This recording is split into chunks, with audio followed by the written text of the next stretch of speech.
The issue of climate change and environment has become a very complex, affecting our day-to-day life for our economic issues, our social issues, our health issues, and the day-to-day issue of our livelihood, including our health.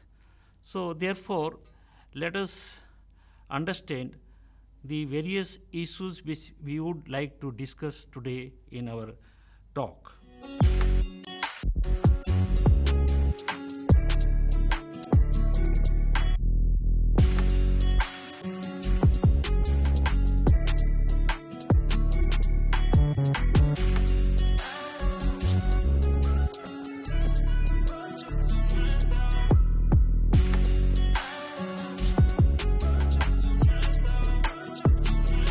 So let me first start with the primary issues, how the global community has started thinking about the seriousness of the climate change and the global warming and how to take care of it.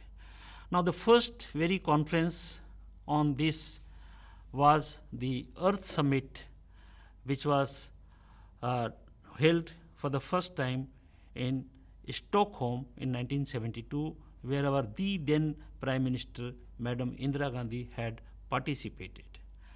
Then the second conference for the Earth Summit was held in 1982 in Nairobi, Kenya. Then the third was in Rio de Janeiro in Brazil in 1992. Then in the Rio conference, subsequently, the United Nations framework on the Convention for Climate Change that was created, and thereafter the Conference of Party decided about a particular regulation which is known as the Paris Agreement. The third COP, the Conference of Party, which was there in Tokyo, that is known as the Kyoto Protocol. And with the Kyoto Protocol, subsequently the various conference of parties which were held, those started one after another. Now the very first COP was in the year 1995, and then the second was in Geneva in 1996, and the third in Kyoto, Japan. And accordingly, a Kyoto Protocol was signed with a promise that the member countries would try to restrict the temperature of the global warming by following certain commitments for the emission, for reducing the emissions of the CO2. And thereafter, after the Kyoto Protocol, the member countries decided to, signing a binding agreement through the Paris Agreement, which was signed in the year 2015. And now the member countries are following their commitment as per the Paris Agreement. Now the recently held two COPs, particularly COP26 in Glasgow after the COVID, because for 2 years the COP could not be held. So in Glasgow COP26 November, the member countries, they joined and several issues were discussed, wherein our Prime Minister Mr. Narendra Modi also participated, and he has also made certain commitments about India's, the commitment for the national determined commitments and several other commitments which are known as Panchamitra. Now, in the COP27, an additional agenda has been added apart from several other agenda, which is for the loss and damage because of the environment and the global warming to the poor countries by the rich countries.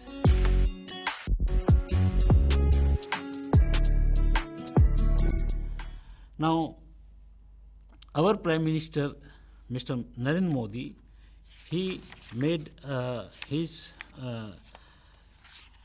commitment about India's commitment for reduction of the greenhouse gases. Now, what these commitments were there? So, these commitments are broadly known as Panchamrit. So, what are these 5 elements of the Panchamrit? Number 1, as per the Paris Agreement, each country is supposed to make their nationally determined commitments for the net zero. Now, net zero basically means that the amount of CO2 or the GHG emissions which any country makes, so they will have to make arrangement whereby through forestation and through other measures, they would also create certain way whereby the CO2 emission by that respective country is neutralized by the carbon sink which they are creating through the forest and through the various other methods. So, the first commitment which India has made about net zero, that India will achieve the net target by the year 2070. It may be noted that as per the IPCC report and in the Paris Agreement, most of the countries, they were insisting that they should achieve the target of net zero by 2050. But for India, the commitment is for 2070 because our fossil fuel use for the coal consumption and the other fossil fuel like the natural gas and the oil, we are unable to fulfill that commitment earlier than 2070. So, the first commitment is that we will achieve the net zero target by 2070. Now, how would we achieve it? For that, our Prime Minister has said that the number 2 is that by 2030, the electricity production in India by the non-fossil fuel will be to the extent of 500 gigawatt. And the third is that we will produce renewable energy to the extent of 50% through the non-fossil fuel.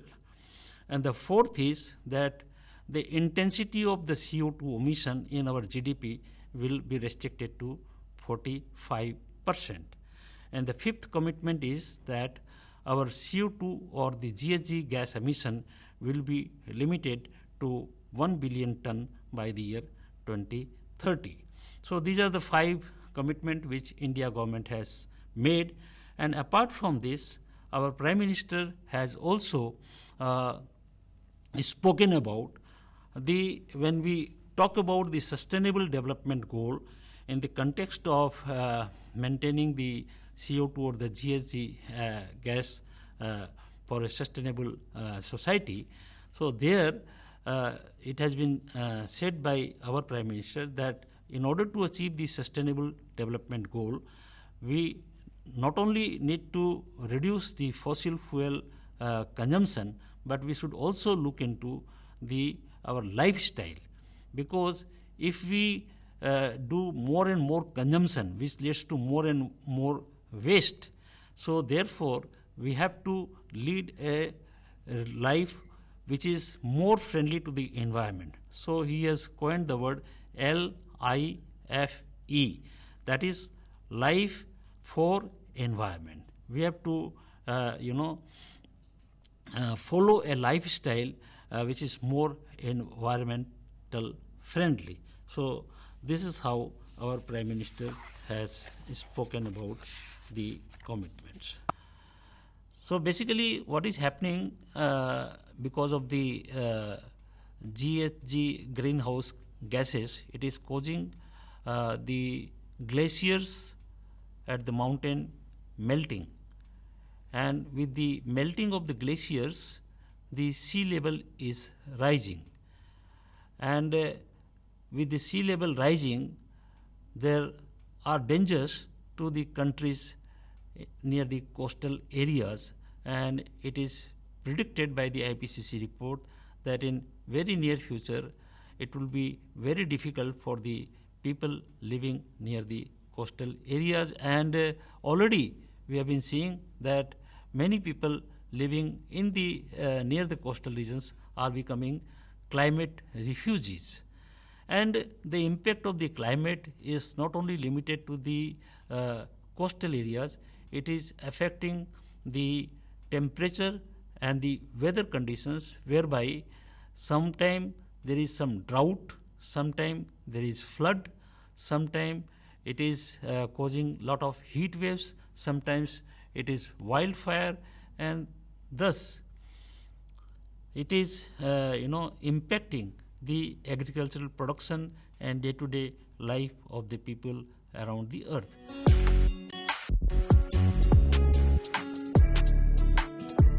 The IPCC report says that the temperature of the earth has already exceeded by 1.1 degree Celsius since the pre-industrial era, and is likely to reach or exceed 1.5 degree Celsius by the end of the century. And therefore, the kind of accumulation of the GHG gases in the atmosphere, they have found that in the remaining few years, unless we restrict the emission of the GHG gases in the atmosphere, the temperature may exceed 2% to 2 degrees Celsius also, and then it will be very difficult for the human being to live in the earth. So therefore, in order to save Mother Earth, what they have said that each country, through their national determined commitments, have to restrict the GHG gas emission, for which a carbon budget has been allotted, and it has also been found that maybe by another 20 years or so, the Earth atmosphere will be able to absorb only about 500 gigaton of the CO2 emissions. Therefore, our Prime Minister has already talked about the Solar International Alliance, and more emphasis on the schemes for the biogas generation and the renewable energy through the wind power, through the solar power, and through various other non-fossil fuel methods for the renewable energy. And each of the other countries, they have to also follow the same pattern. But if we look at the present scenario of the GHG gas emission, then what we find that the developed countries in the past, during the period of industrialization, they have created more and more greenhouse gases in the atmosphere, and the impact of today's global warming is because of them. And the figure and data available today, even today, the kind of GHG gas emission which is happening in the global level, where it is said that China is contributing almost around 38.2%, US 14.6%, European Union 9.4%, and India so far is having the lowest, that is 8.4%. And even if we look at the per capita emission, there we find China is 7.8 metric ton of CO2, and US is highest, that is 15.6 metric ton of CO2 emission by USA, European Union 6.5. But when you look at India, here also we find that India's contribution per capita is lowest, that is only 1.9 metric ton as compared to 15.6 of United States and 7.8 of China. And if you look at the amount of the quantity of the CO2 in gigaton of the CO2 emission, for China it is 14.09, which is the highest. Then it is USA 5.41 gigaton, by EU 3.96, and here also India is lowest, that is only 3.07.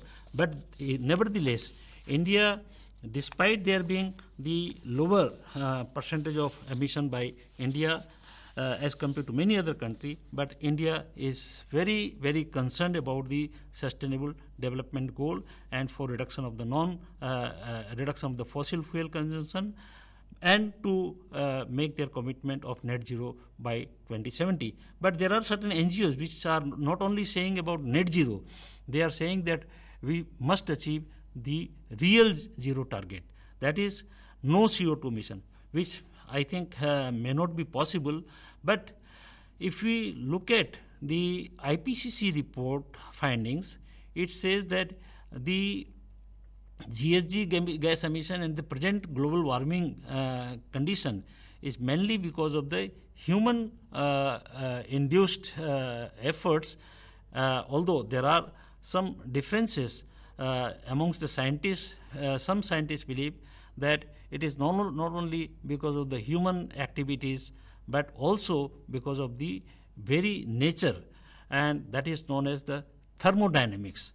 Now, because of the several volcanoes and other things happening in the earth, some amount of global warming is, but it is very difficult to find out how much is attributable to the nature itself through thermodynamics and how much is attributable. But then, since we know that the global warming is causing several harms, including the harm to the wildlife, and certain species are getting extinct, and therefore there is a need that each one must follow the norm for the national determined commitment as has been agreed in the Paris Agreement.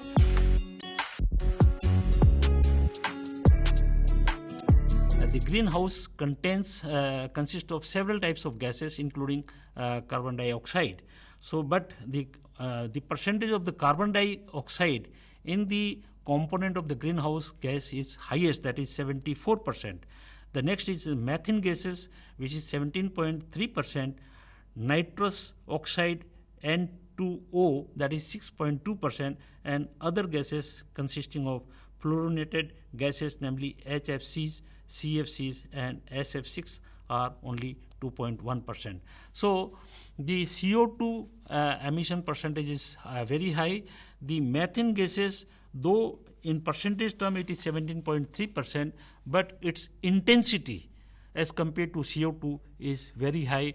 In intensity in the global warming, the methane gases intensity is more than 80% or 84% than that of CO2. But the CO2 gases remain in the atmosphere for a very longer time as compared to the methane gases. But then, by and large, we have to agree that in totality, the GHG gas emissions must be contained and controlled, and then only we can save the Mother Earth.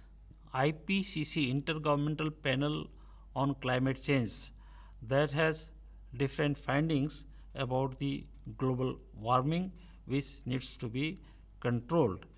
And for this, what we have been observing is that the member countries around the world, they have different types of commitment for reducing the greenhouse gases or the carbon dioxide through their economic activities.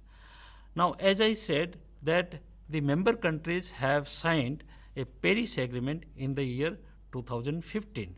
And as per the Paris Agreement, there are several issues which are discussed in all the conference of party meeting, even in the COP26 in Glasgow last year and the COP27 in Egypt, the immediately November 2022.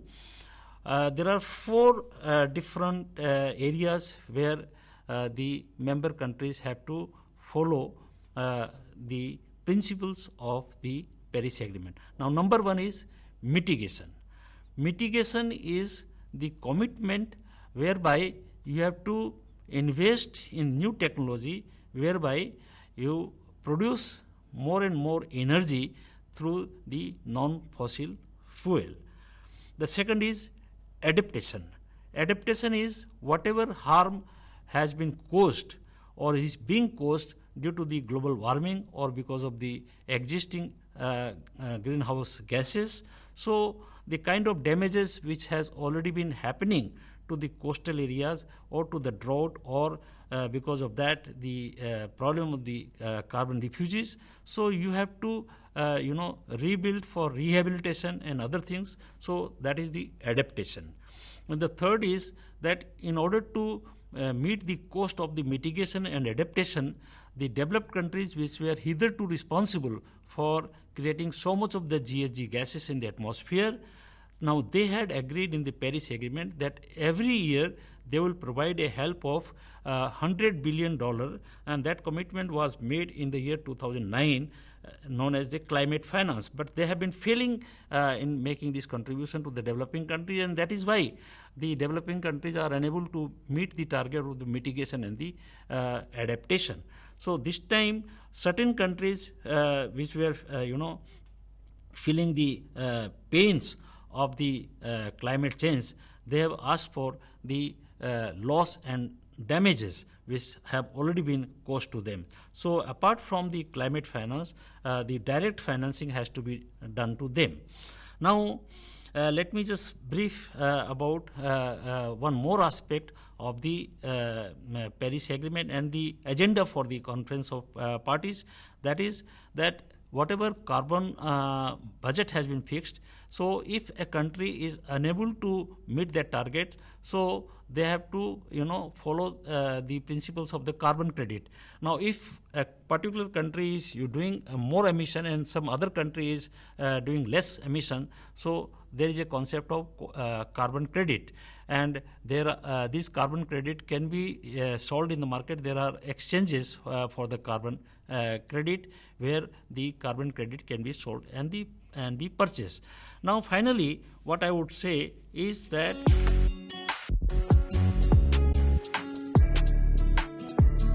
in any way one has to agree that new technologies have to be adopted. McKinsey and company, they have come out with a report that in another say 25 years or so, by 2050, the world will need a fresh investment of $275 trillion, which is, our present global GDP is only about $100 trillion. So nearly 3 times of that we need for the new technologies to be adapted for mitigation and adaptation, and for that necessary finance is also required. So the new economy is going to be purely based on the new technology, and for that the countries which are inventing for the renewable energy, they have to be ready, because the green technology, if it is not transferred to the other countries, then the innovation will not take place in the other countries. So whatever inventions are being done for the green technology, those inventions and those patented technologies have to be freely made available, at some certain, definitely at a certain cost of the license fees. But those technologies have to be made available to the other countries so that each country can follow the green technology and meet the target of non-fossil fuel based energy, and they can have a role in the green economy. India is definitely following. In our recently announced budget also, we have said that we want to convert the waste into wealth, and solid waste management, several schemes have been announced, and India is sincerely following, not only for meeting the target as per the commitment made by 2070, the non-fossil fuel based electricity, the renewable energy, biogas, and through wind and several other methods. So I think that not only India, the whole world has to agree for more and more alternate sources of energy so that the Mother Earth can be saved, and the people can follow the environment friendly lifestyle, and they also help each other for achieving the target of sustainable development goal. There have been some regulation which are coming for ESG, that is environment social governance, and I hope that in years to come the climate change is going to remain as a big challenge for the economic development. Economic development has to go together along with following the principles of environment friendly lifestyles.